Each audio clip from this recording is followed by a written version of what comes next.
Namba 8 tunazungumzia kuhusu unabii wa kijiti. Na Bwana akaniambia unabii wa barabara. Ameniambia kwamba kuna ajali mbaya sana zinakuja, ila hizo ajali zimelenga wabeba vijiti.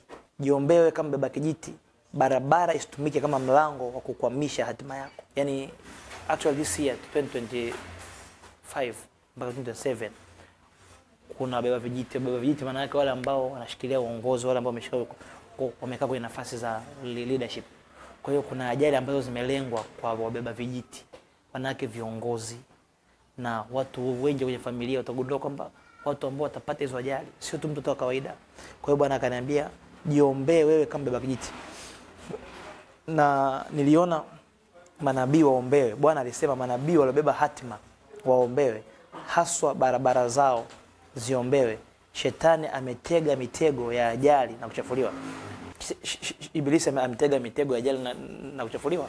Kwa hiyo manabii waliobeba hatima mbalimbali